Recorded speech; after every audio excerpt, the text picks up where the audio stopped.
Hello everyone, आज हम इस वीडियो में पढ़ेंगे transport and communication of class 10th chapter. Today's topic is major sea ports. Activities such as anchoring of ships, fuelling, loading and unloading goods are done at sea ports. कि sea ports पे हम बात करें तो कई सारी activities हैं जो एंकरिंग की जाती हैं। जैसे कि शिप्स में हम ये कहें कि एंकरिंग ऑफ शिप्स होता है। आप फ्यूलिंग देख लीजिए, लोडिंग देख लीजिए, अनलोडिंग देख लीजिए गुड्स की, यानी सामान को एक स्थान से दूसरे स्थान पे लाया और ले जाया जाता है। And are done at the sea ports. कई सारे सी पोर्ट्स पे जो बंदरगाह होते हैं वहाँ पे ये काम किया जाता है। There are 12 major sea ports. यहाँ पे 12 जो मेजर बंदरगाह हैं वो पाए जाते हैं इंडिया में। And 187 medium and small sea ports along with 7516.6 kilometre along coastal line. कि मतलब हम देखें तो ये 7516.6 किलोमीटर की जो तटीय रेखा है उसे कवर करते हैं ये सी पोर्ट्स। और इनमें से 12 जो हैं वो मेजर हैं, 187 मीडियम और स्मॉल साइज़ के जो सी पोर्ट बंदरगाह हैं वो इंडिया में पाए जाते हैं। 90% of foreign trade is conducted from this sea port. हमारे देश का जो 95% विदेशी व्यापार है वो इन बंदरगाहों से किया जाता है। After independence Kandla sea port in Kutch was developed as the first sea port. कि आज़ादी के बाद में कांडला बंदरगाह जो है वो कच्छ का जो है उसे विकसित किया गया है भारत का पहला सी पोर्ट के रूप में। It was developed as complement to Karachi seaport after partition to less the trade pressure from Mumbai seaport। और इससे जो है हम ये कहें कि it was developed as the complement to Karachi sea port after partition. यानी जब हमारा पार्टीशन हुआ था पाकिस्तान के साथ में, उसके बाद में जो है इसको हमने डेवलप किया है, क्योंकि मुंबई में जो सी पोर्ट हैं उनके ऊपर ज़्यादा प्रेशर ना पड़े उसके लिए। Kandla is a tidal sea port. ये एक जो है ज्वार बंदरगाह माना जाता है। It operates import and exports of the industrial and agriculture products.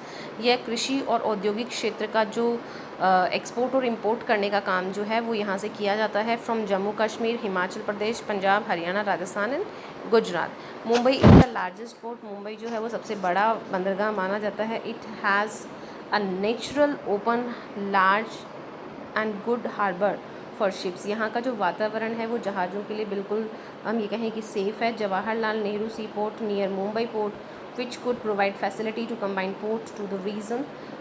मारमोंगा is an important sea port for iron ore export. यानी अलग अलग क्षेत्रों से हम देखें तो अलग अलग सामान को इन बंदरगाहों से जो है एक्सपोर्ट इंपोर्ट किया जाता है। अबाउट 50% ऑफ आयरन ओर, और भारत से अगर हम बात करें कि 50% जो आयरन ओर है of the country is exported from here, यहाँ से एक्सपोर्ट किया जाता है।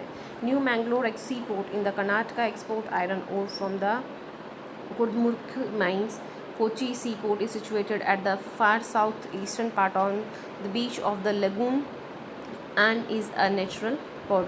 ये एक लगून जो है कोची के अंदर, ये एक लगून सी पोर्ट है, नेचुरल सी पोर्ट है जो कि प्राकृतिक रूप से बना हुआ है। Tuticorin sea port in the south eastern coastal in Tamil Nadu. It is the natural harbour and its hinterland is also very rich। It operates trade for different goods and with Sri Lanka, Maldives and coastal regions of India। Chennai is the oldest port of Visakhapatnam is the best natural port of the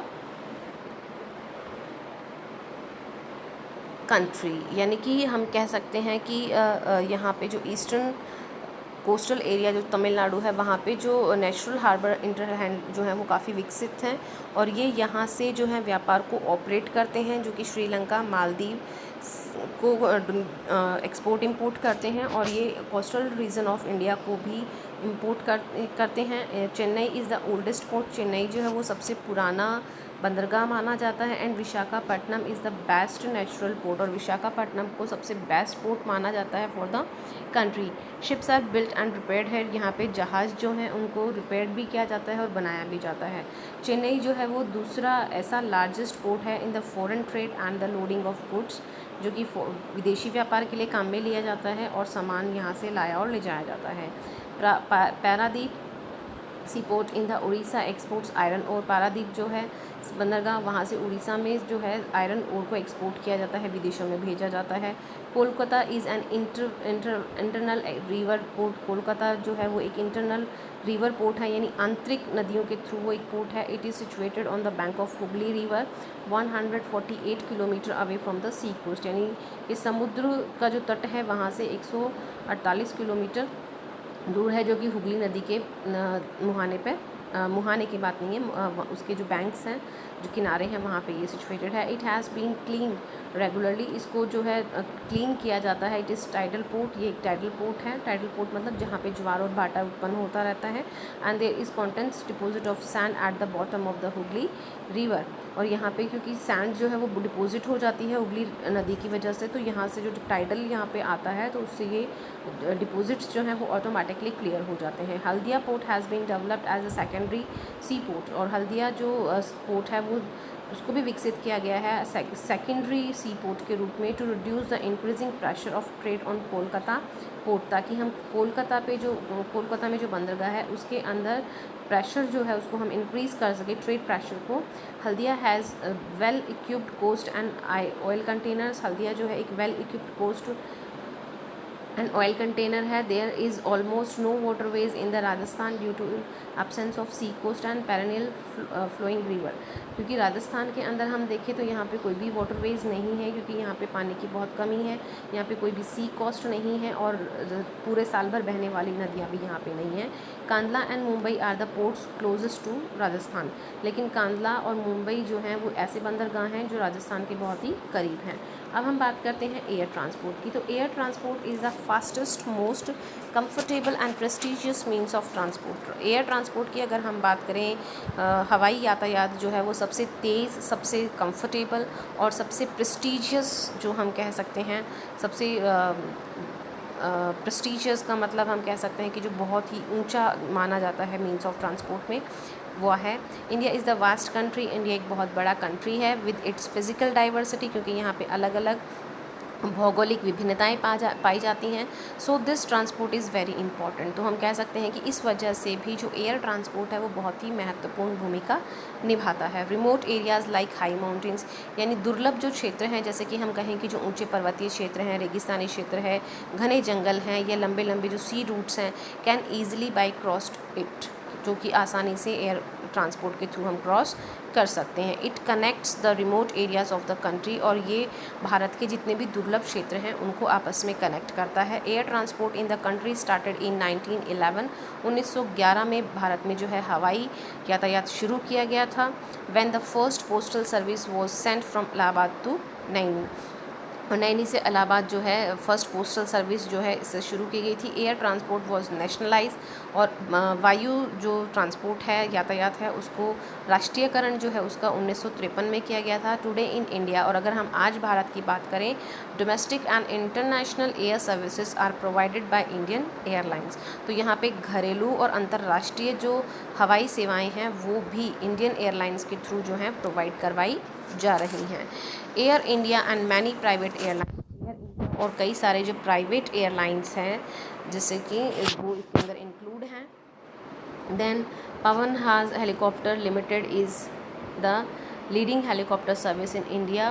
पवन हंस जो है वो एक ऐसा helicopter limited company है जो यहाँ पे helicopters को लीड करती है, जो कि इंडिया में अपनी सर्विसेज प्रोवाइड करती हैं, which provide services to Oil and Natural Gas Commission, जो कि तेल और जो प्राकृतिक गैस है उस कमीशन को भी अपनी सर्विसेज प्रोवाइड करती हैं in emergency and इनएसेसिबल remote part of the country, यानी उन क्षेत्रों में ये ऑयल और नेचुरल गैस पहुंचाते हैं जो कि रिमोट एरियाज़ हैं, जो कि दुर्लभ क्षेत्र हैं, जैसे कि हम बात करें जम्मू एंड कश्मीर है, हिमाचल प्रदेश है, उत्तराखंड है, एटसेट्रा है। It is also working for the tourism promote in India. ये भारत में पर्यटन को भी प्रमोट करने के लिए, बढ़ावा देने के लिए यूज़ किया जाता है। Indian Airlines also provides its services to neighbouring countries. Indian Airlines जो है अपने पड़ोसी देशों को भी अपनी सेवाएं प्रोवाइड करवाते हैं, जैसे कि हम बात करें नेपाल है, बांग्लादेश है, Pakistan, Afghanistan, Sri Lanka, Myanmar and the Maldives में, यानी यहाँ तक जो है हमारे जो एयरलाइंस है वो प्रोवाइड अपनी सर्विसेज करवाते हैं। International Airport Authority of India, Bharat की जो हम कहें कि अंतर्राष्ट्रीय जो अथॉरिटी है, manage 4 major airports of India, Bharat के 4 महत्वपूर्ण जो एयरपोर्ट्स हैं उनको मैनेज करती हैं, उनको चलाती हैं, जैसे कि मुंबई है, Kolkata, Delhi and Chennai. Whereas National Airport Authority manage, इसके साथ ही जो नेशनल अथॉरिटी है वो मैनेज करती है national airports and runways of the civil flights, कि जो इनके रनवेज़ हैं उनको और जो एयरपोर्ट्स हैं उनको ये मैनेज करती है।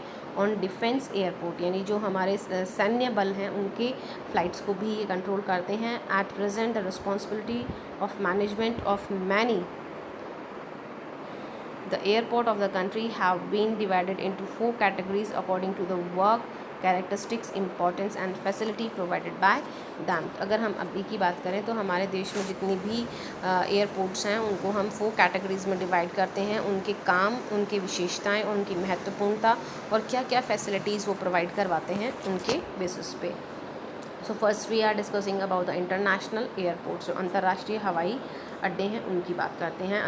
International air services are available here, यहाँ पे जो है अंतर्राष्ट्रीय हवाई सेवाएं जो हैं वो उपलब्ध रहती हैं। The following airports in the country provide international air service, ये कुछ ऐसे अंतर्राष्ट्रीय हवाई अड्डे हैं जो कि अंतर्राष्ट्रीय हवाई सेवाएं प्रोवाइड करवाते हैं, जैसे जवाहरलाल नेहरू एयरपोर्ट है, फिर हम सुभाष चंद्र बोस एयरपोर्ट है, फिर इंदिरा गांधी इंटरनेशनल एयरपोर्ट है, मीनामकम चेन्नई में है, फिर आपका तिरुवनंतपुरम एयरपोर्ट है बिसाइड दीज, और इन्हीं एयरपोर्ट्स के साथ में these are also international airports हैं Bangalore, Hyderabad, Ahmedabad, Kochi, Thiruvananthapuram, Calicut, Coimbatore, Nagpur, Pune, Jaipur, Lucknow, Sri Ganganagar, Goa, Amritsar, Guwahati and Mumbai.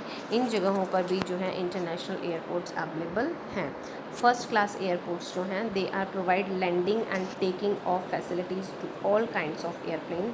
First class airports जो हैं, हवाई अड्डे जो हैं, वहाँ पे सभी प्रकार के जो एरोप्लेन्स हैं, हवाई जहाज हैं, उनको लैंड करने की और टेक ऑफ करने की जो फैसिलिटी है वो प्रोवाइड करवाई जाती है। They are in Agartala, Ahmedabad, Ranchi Amritsar में है, अमूसी लखनऊ में है, पटना, बेगुम्त हैदराबाद में है, सेंट थॉमस जो है आपकी चेन्नई में है, सफदरगंज जो है वो दिल्ली में है, गुवाहाटी, जयपुर, नागपुर, तिरुचिरापल्ली एंड बारापन शिलोंग में भी है।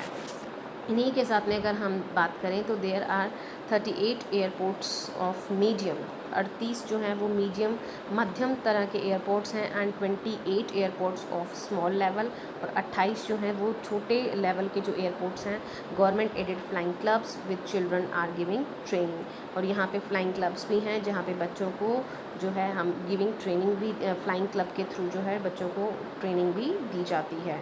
Sanganer airport at Jaipur in Rajasthan, Sanganer airport जो राजस्थान में है फर्स्ट क्लास एयरपोर्ट है, और यहाँ पे देयर आर 2 टर्मिनल्स, 2 टर्मिनल हैं, यानी 2 अंदर जाने के रास्ते हैं। Where government and private airlines operate, यहाँ पे सरकारी और जो प्राइवेट निजी जो एयरलाइंस हैं वो ऑपरेट करते हैं डोमेस्टिक एंड इंटरनेशनल फ़्लाइट, यानी घरेलू और अंतर्राष्ट्रीय जो हवाई यात्राएं हैं वो यहाँ से प्रोवाइड करवाई जाती हैं। It provides flight to all major cities to the country, हमारे देश के जितने भी महत्वपूर्ण शहर हैं वहाँ के लिए यहाँ से फ़्लाइट अवेलेबल है। There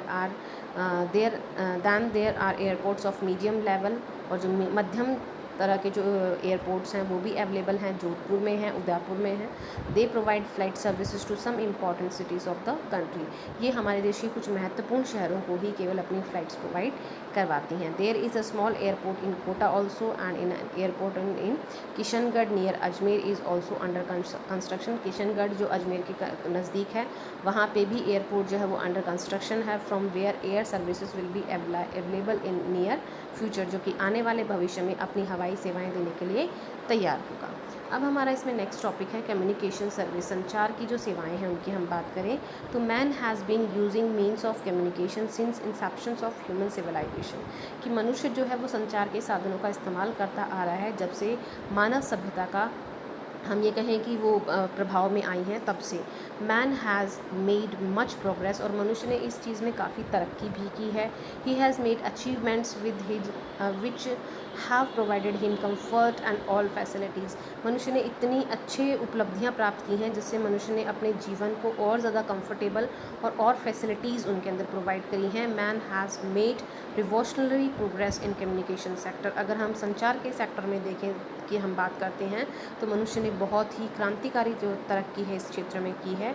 he is the creator and master of new communication facilities and techniques. तो इन्हें हम जो है जन्मदाता मान सकते हैं मनुष्य को, कि इन नई कम्युनिकेशन जो सर्विसेज और फैसिलिटीज़ और टेक्निक्स का मास्टरमाइंड मान सकते हैं। New sources and means of communication have provided him better facilities, यानी नए नए जो सोर्सेज हैं और जो नए संचार के साधन हैं वो हमें बेटर फैसिलिटीज़ प्रोवाइड करवाते हैं। Today sitting at one place sending end receiving message from distance have become very easy, यानी एक बड़े डिस्टेंस को कवर करते हुए आज हम मिनटों में मैसेज जो है वो रिसीव भी कर सकते हैं और भेज भी सकते हैं। The major medium of communication such as radio, television, newspaper, groups, press, cinema, internet, cable, mobile, satellite services are provide by private sector, कि प्राइवेट सेक्टर ने जिन कम्युनिकेशन मीडियम ऑफ कम्युनिकेशंस को डेवलप किया है उसमें हम बात करें तो रेडियो है, टेलीविज़न है, न्यूज़पेपर, ग्रुप्स हैं, प्रेस है, cinema, internet, cable, mobile, satellite services, ये सब प्राइवेट सेक्टर्स में आ जाती हैं। Public communication network of India is very large, और पब्लिक कम्युनिकेशन नेटवर्क जो है भारत का वो बहुत लार्ज है। Postal communication of India handle personal letters and speed post services, Bharat का जो पोस्टल सर्विस है, जो पत्रिक जो कम्युनिकेशन है वो पर्सनल लेटर्स और स्पीड पोस्ट सर्विसेज को हैंडल करता है। इट ऑपरेट्स, और ये ऑपरेट करते हैं parcels, cards, envelopes and sealed letters को एक स्थान से दूसरे स्थान पर ले जाते हैं। They are carry to different places by buses, trains, railways, aeroplanes and waterways, यानी इन चिट्ठियों को या इन पार्सल्स को, इन कार्ड्स को, इन एनवलप्स को एक स्थान से दूसरे स्थान पर ले जाने का जो काम है वो ट्रेन्स, रेलवेज, एरोप्लेन्स और वाटरवेज के थ्रू किया जाता है। Telephone, internet and mobile services are modern mean of communication. अगर हम बात करें तो आपकी जो टेलीफोन है, इंटरनेट है एंड मोबाइल सर्विसेज जो हैं वो आधुनिक संचार के साधन माने जाते हैं। Now we are talking about the internet. Internet started in 1969, 1969 में जो है इंटरनेट सर्विसेज को स्टार्ट किया गया था एट दैट टाइम, और उस समय it was used in limited areas as exchange of information. सूचना को एक्सचेंज करने के लिए जो है एक सीमित एरियाज़ में ही इंटरनेट का इस्तेमाल किया गया था। लॉन्चिंग ऑफ ईमेल इन 1972, और 1972 में ईमेल को लॉन्च किया गया था। Brought about a revolution in communication, संचार के अंदर एक क्रांति लाने के लिए जो है 1972 में ईमेल को लॉन्च किया गया था। थ्रू ईमेल एनी मैसेज और information can be sent to any corner of the world in seconds where internet services available. अगर आपके पास में इंटरनेट सर्विस अवेलेबल है तो कुछ ही क्षणों में आप विश्व के किसी भी कोने में जो है अपना मैसेज भेज सकते हैं और रिसीव कर सकते हैं। Some message can be send to thousands of persons through email. एक ही मैसेज जो है 1000 लोगों को भी हम भेज सकते हैं ईमेल के माध्यम से। Video conferencing is done with the help of internet, और इसी तरीके से वीडियो कॉन्फ्रेंसिंग जो है वीसी जो है हम लोगों ने स्टार्ट कर दी इंटरनेट के through, which is less expensive and save time, और इससे जो है खर्चा कम लगता है, ये हमारे समय को बचाती है। Person sitting at different places in the country और abroad can have conversation through audio visual aids, और आज देश के या विदेश के किसी भी कोने में बैठे हुए व्यक्ति आपस में एक दूसरे को ऑडियो विजुअल यानी देख के और सुनकर बातें कर सकते हैं। Photos and films can be sent from one place to another, एक जगह पे हम फ़ोटो हैं, पिक्चर्स हैं, वो इजीली और बहुत फास्टली जो है शेयर कर सकते हैं। Events taking place in one corner of the world, विश्व के किसी एक कोने में अगर कोई घटना घट रही है तो can be seen and sent another within minutes, तो दूसरे ही पल हम उन घटनाओं को, उन मोमेंट्स को जो है विश्व के दूसरे कोने में हम आराम से भेज सकते हैं। Internet service can also be had through telephone lines, broadband services and mobile services through 2G, 3G and 4G network services, यानी ये जो इंटरनेट सर्विसेज हैं वो आसानी से हम भेज सकते हैं टेलीफोन लाइंस के थ्रू, ब्रॉडबैंड सर्विसेज के थ्रू एंड मोबाइल सर्विसेज के थ्रू, जो हमें 2G, 3G, 4G और अभी प्रेजेंट की हम बात करें तो 5G में भी अवेलेबल हैं। Now about the telephone. Telephone is a very important mean of communication invented by Graham Bell. Graham Bell के द्वारा इन्वेंट किया हुआ टेलीफोन जो है एक बहुत ही महत्वपूर्ण संचार का साधन माना जाता है। After its invention, working improved rapidly. और इसके आविष्कार के बाद में इसकी जो काम करने की क्षमता है उसमें हमेशा ही इसको इम्प्रूव्ड किया गया है। Person sitting at different places can talk to each other and also exchange information.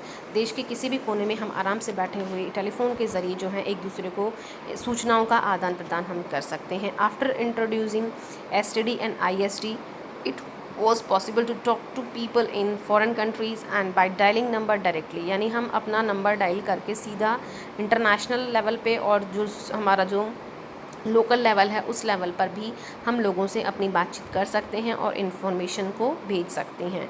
There are code numbers for cities and countries in STD and ISD to talk directly without any delay. और यहाँ पे जो है सिर्फ हमें code number dial करना होता है अपने टेलीफोन नंबर से पहले, जो कि STD और ISD कॉल के थ्रू होता है, और उसमें हम डायरेक्टली जो है बिना किसी डिले के आपने जिससे भी हमें बात करनी है उनसे हम आसानी से बात कर सकते हैं।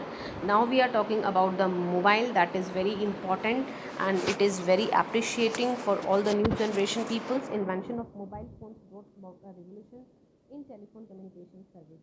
टेलीफोन संचार की जो सेवाएं हैं उनके अंदर और भी क्रांतिकारी जो इन्वेंशन हुआ है, आविष्कार हुआ है, वो है मोबाइल फ़ोन का। Direct contact can be had through mobile services with the person using mobile, यानी मोबाइल फ़ोन के थ्रू हम किसी भी व्यक्ति से डायरेक्ट कॉन्टैक्ट कर सकते हैं। फास्ट इंटरनेट सर्विसेज इसमें हमें उपलब्ध होती है, जिसमें 3G 4G और अभी प्रेजेंट में 5G भी अवेलेबल है on the mobile phone. Video calling हम इससे कर सकते हैं जो कि हमारे मोबाइल फ़ोन से हमें अवेलेबल होती है। Different mobile applications have made communication service fast and easy. और मोबाइल्स के अंदर हमें ढेर सारी जो कम्युनिकेशन ऐप्स हैं वो हमें मिलती हैं, जिससे कि हमारी जो कम्युनिकेशन सर्विसेज जो हैं वो और भी फास्ट और इजी हो गई हैं। New techniques are being introduced regularly in this sector. और इस क्षेत्र में हम कहें तो नई नई तकनीकें जो हैं उनको लाया जा रहा है रेगुलरली, अगर हम देखें तो। सो स्टूडेंट्स, यहाँ आपका चैप्टर ख़त्म होता है। I hope that you all have to be understand your chapter, that's name is transport and communication. In our next video we are sharing the question answer of this chapter. So thank you for watching my video.